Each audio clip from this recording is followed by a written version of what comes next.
Hello everyone, अस्सलाम वालेकुम। I hope you all are doing great और सब खूब मज़े कर रहे हैं, इंजॉय कर रहे हैं। और हम यहाँ पर आज आउटिंग के लिए निकले थे, मौसम इंजॉय कर रहे थे क्योंकि काफ़ी दिनों बाद बादल हुए थे।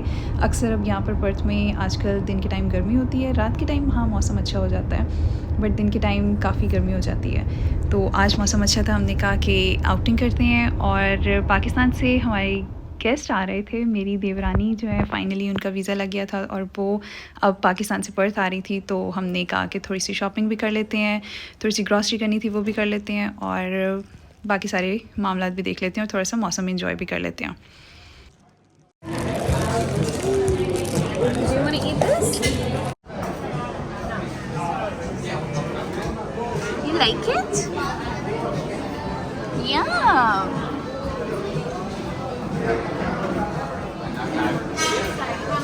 Thank you. बाकी बाहर जाएं और बाहर से खाना ना खाएं ऐसा हो नहीं सकता, क्योंकि जैसे ही बाहर निकलो बस भूख लगना शुरू हो जाती है और दिल करता है कि आज अगर आउटिंग कर ही रहे हैं तो चलो खाना भी बाहर से खाएं, घर से ज़रा जान छुट जाए किचन से। और बाहर आए और मेरा ये छोटू गाड़ियों के पीछे ना भागे। ये गाड़ियों का आजकल इतना शदाई हो गया है, ये जहाँ पर गाड़ियाँ देखता है बस कहता है कि मुझे गाड़ी चाहिए और बस शुरू हो जाता है और फिर हमें और कुछ नहीं करने देता। तो बस हाँ, ग्रॉसरी की जिसकी मैंने रिकॉर्डिंग नहीं की और उसके बाद घर आए थे, मैंने ऑलरेडी शामी कबाब बना लिए थे, उसकी भी रिकॉर्डिंग नहीं की। और फिर बस ये फ्रीज़ करने के लिए मैं इसको बॉक्स में रख ली थी, फ्रीज़ कर लिए थे। अब मैं इसको बॉक्स में डाल के रख रही थी ताकि बाद के लिए यूज़ हो जाएँ। बाकी आई नो मैं बहुत ज़्यादा इनकन्सिस्टेंट हो गई हूँ अपने यूट्यूब चैनल से। ऑलमोस्ट 3 मंथ्स हो गए हैं मुझे अपलोड किए हुए, क्योंकि एक तो काम काफ़ी ज़्यादा थे और ऊपर से मोटिवेशन भी काफ़ी कम हो गई थी। एंड दिस इज़ माई छोटू ऑलवेज मेकिंग मैस। ये देखें, जितना मर्ज़ी सेट कर लो बट इस बच्चे ने इतना कबाड़ करना होता है कि मुझे बहुत सारी चीज़ें सेट करनी है। इस टेबल को इधर लेके आना है, वैसे की वजह से हमने सारी चीज़ें, सारी चेयर्स वगैरह उधर साइड पे की हुई हैं। But now we have to bring the table back here. What are you doing baby? What are you doing? Can you help me please? No? Where's Baba? No, Baba is not here. Baba is at work. Truck? No. No? What else? Uh-oh. Uh-oh. Oh, that's your froggy. Meanwhile, this is the mess that I need to clean. बहुत सारी चीज़ें अभी बर्तन बिखरे पड़े। And yeah, this is me. So yeah, let's just get to work because बहुत सारा काम है। तो बस शुरू होते हैं, क्योंकि काम ने खुद तो नहीं होना, करना पड़ेगा। जी What? No. Uh-oh.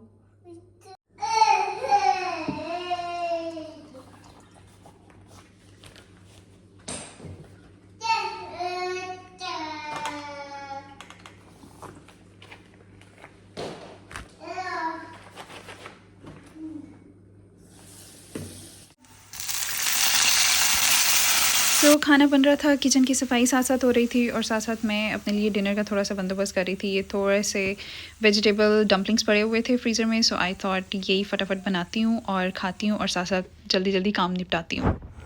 और उसके साथ अवैस के लिए भी मैंने कहा कि जल्दी से छोटा सा पराठा बना दूँ। उसको आधा पराठा मैं वैसे दे दूँगी और आधे पराठे की मैं थोड़ी सी उसको चूरी मियाँ मिट्ठू को बना के दे दूँगी ताकि वो शौक़ से खा ले और उसकी भी पेट पूजा हो जाए, ताकि मैं फिर तसल्ली से सुकून से काम कर सकूँ।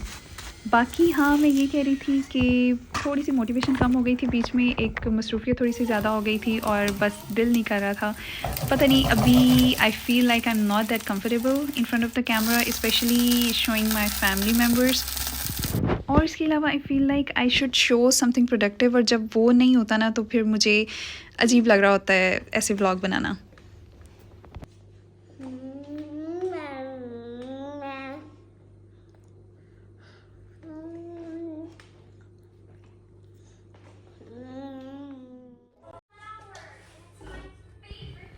और यहाँ पर मैं मटन कढ़ाई बनाने लगी थी और पीछे मिस रेचल थोड़ी देर के लिए मैंने लगाई थी अवैस के लिए, ताकि वो थोड़ा सा बिज़ी हो जाए और मैं सुकून से अपना जो है ना वो काम कर सकूँ। मिस रेचल उसको ज़रा अच्छी अच्छी चीज़ें भी सिखा रही होती है। तो मैंने मटन डाला अपनी प्रेशर कुकर के अंदर, उसके अंदर फिर मैंने टमाटर डाले और फिर उसके बाद ये जिंजर गार्लिक पेस्ट मैंने डाला।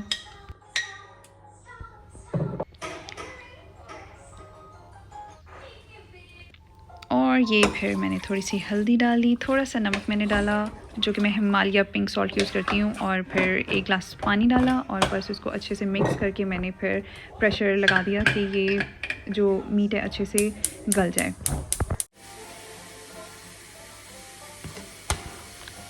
और जब तक वो हो रहा था मीन टाइम पे मैंने कहा कि चिकन फिलेट्स में लेकर आई थी तो उनको अच्छे से साफ़ करके मैंने उसके छोटे छोटे पीसेस करके वो मैरिनेट करके मैं रख देती होती हूँ। फिर आपको जब भी कुछ बनाना है, आपको चिकन चाहिए तो मैं बस वो निकाल कर यूज़ कर लेती होती हूँ। हफ़्ते के लिए मेरा चिकन मैरिनेट किया हुआ पड़ा होता है। और एक टाइम था मैं कभी किसी भी मीट को हाथ नहीं लगाती होती थी, और अब मैं खुद ही कसाई बन रही होती हूँ। यहाँ पर आपको बाहर आकर सभी कुछ करना पड़ता है, और बस मैं फिर कसाई बनी। ये मैंने छोटे छोटे पीसेस किए चिकन फिलेट्स के, और फिर इसके अंदर मैरिनेशन का सामान डाला जिसमें ये जिंजर गार्लिक पेस्ट थी और ये लीमू का था थोड़ा सा पानी, ये ब्लैक पेपर थी, और फिर उसके बाद मैंने इसमें रेड चिली फ्लेक्स डाले। बाकी अंदाज़ा हर किसी का अपना अपना होता है, मैं हिसाब से डाल रही होती हूँ। उसके बाद नमक डाला, ये लाल मिर्च डाली, और इसके बाद ये शान का तिक्का मसाला है, ये मैं अंदर थोड़ा सा डाल रही होती हूँ। और फिर उसके बाद मैं इसको अच्छे से मिक्स कर लेती होती हूँ, और फिर इसको मैं मैरिनेशन के लिए रख देती हूँ तकरीबन 2 घंटे 3 घंटे 4 घंटे जितना भी टाइम हो। मैं बाकी सारे काम निपटा के फिर इसको मैं चूल्हे पर पका लेती होती हूँ। तो बस ये मैरिनेशन के लिए रेडी हो गया था, इसको मैंने साइड पे कर दिया। तब तक मैंने अपना प्रेशर कुकर का ढक्कन खोला, तो मेरा जो मटन है वो काफ़ी हद तक जो है वो हो गया था, गल गया था। अब उसके बाद जो नेक्स्ट था उसके अंदर थोड़ा सा जो पानी था उसको मैंने खुश्क किया, पानी खुश्क हो गया। उसके बाद मैंने मसाले जो दूसरे हैं वो डालना शुरू किए, जिसमें सबसे पहले धनिया पाउडर के मैं 2 जो स्पून है वो डालती होती हूँ, थोड़ा सा ज़्यादा डाल देते हैं, मतलब अपनी मर्ज़ी के मुताबिक। फिर उसके बाद ज़ीरा पाउडर की बारी थी, वो मैंने डाला 1 चम्मच। मतलब मैं सारे मसाले जो है ना अंदाज़े से डाल रही होती हूँ, मेरा कोई मेजरिंग नहीं होता। जितना मुझे फ़ील हो रहा होता है कि इतनी क्वांटिटी है, इसके मुताबिक इतना ठीक रहेगा, तो मैं उतना डाल देती हूँ, कोई एग्जैक्ट मेजरमेंट नहीं होती। और फिर ये जिंजर गार्लिक का पेस्ट मैंने थोड़ा सा और बीच में ऐड किया, और ये मैंने ग्रीन चिलीज़ जो हैं उनको अच्छे से ब्लेंड कर लिया था, और उसको फिर मैंने अंदर डाल दिया, और फिर अच्छे से मिक्स, और ताकि इनको अच्छे से पकाया, भुना 3-4 मिनट अच्छे से। ये जब भुन गए फिर उसके बाद नेक्स्ट स्टेप था, क्या था, ऑयल। नेक्स्ट स्टेप में ऑयल डालकर उसकी अच्छे से भुनाई की, फिर 3-4 मिनट अच्छे से भुनाई की। थोड़ा सा मैंने अंदर देसी घी भी डाल दिया था ताकि टेस्ट भी अच्छा है, और desi ghee is good for your health. Refined oils इतने अच्छे नहीं होते हैं, तो मेरी कोशिश होती है कि थोड़ा सा देसी घी डालूँ और थोड़ा सा दूसरा ऑयल डालूँ। आज थोड़ा सा ऑयल ज़्यादा डालिए था क्योंकि गोश्त के लिए थोड़ा ज़्यादा आपको चाहिए होता है। बस फिर मैंने ये योगर्ट थोड़ा सा डाला भुनाई करने के बाद, और फिर उसको मैंने अच्छे से पकाया। जब वो अच्छे से 3-4 मिनट वो हो गया, फिर उसके बाद मैंने ब्लैक पेपर थोड़ी सी डाली, और उसके बाद गरम मसाला थोड़ा सा डाला। तो ये करके अच्छे से पकाया, और फिर उसके बाद गार्निशिंग के लिए आप ऊपर जिंजर और ग्रीन चिलीज़ और धनिया जो भी डाल के गार्निशिंग कर लो, एंड आपका मटन रेडी। उसके बाद जो मैंने मैरिनेट किया हुआ था चिकन था, उसको हल्का सा ऑयल बिल्कुल हल्का सा लगाकर उसको मैंने पकाना शुरू कर दिया, और वो पक गया तो बस मैरिनेट होकर फ्रिज में रख दिया। और फिर ये हो गया तो उसके बाद मैं mix vegetable egg fried rice type बना रही थी। एक तरफ चूल्हे पर ये हो रहा था, तो दूसरी तरफ मैं अपना फ्रूट सैलेड बना रही थी साइड पर किचन काउंटर पर। उसके लिए मैंने सारा कुछ जो पास्ता वगैरह बॉईल करना था, फ्रूट्स वगैरह ऐड करने थे, सब करके अब एंड पर मैं बस कॉकटेल अंदर डाल रही थी।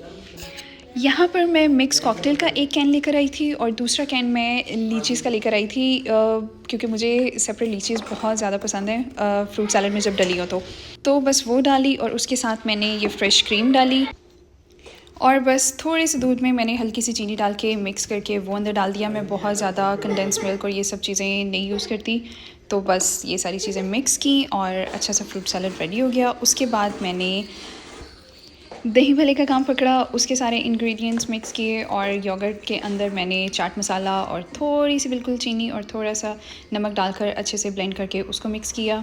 अब रिकॉर्ड करना और साथ साथ करना बहुत ज़्यादा मुश्किल है, और उसके बाद मैंने किचन को स्पॉट ऑन क्लीन किया और इस टाइम तक मेरी हो गई थी बिल्कुल बस। लेकिन अल्हम्दुलिल्लाह काम सारा बिल्कुल टाइम पर हो गया था, खाना बन गया था, सब सफाई हो गई थी, सब कुछ रेडी हो गया था, बस मुझे शावर लेना था और बस उसके बाद हमने निकलना था एयरपोर्ट के लिए और बस फिर हमने जाना था। मैंने अपनी देवरानी को पिक करना था, मेरे देवर ने आना था, तो उनके लिए हमने रास्ते से बुके पहले लिए। बुके लेने के बाद हम लोग निकल पड़े। शाम के टाइम पे थोड़ी ठंड हो जाती है, तो इसलिए मैंने इसको जंपर पहना लिया था, क्योंकि ये भी इसने शावर लिया हुआ था, तो मुझे ये था कि इसको हवा ना लग जाए, जो कि इसको तो नहीं लगी। लेकिन हाँ, अगले दिन मुझे ज़रूर लगी थी और मैं सारा दिन बस पेन किलर्स पर रही थी। वो खैर अलग स्टोरी है। फिर हम उनको पिक करके घर आ गए थे और फिर ये मैंने खाना गरम गरम और जो ठंडा सर्व करना था उसको ठंडा ठंडा सर्व किया, और थैंक गॉड बहुत अच्छा दिन गुजर गया, सब कुछ अच्छे से हो गया। बाकी that's it, see you guys in the next vlog. अल्लाह हाफिज़, बाय बाय।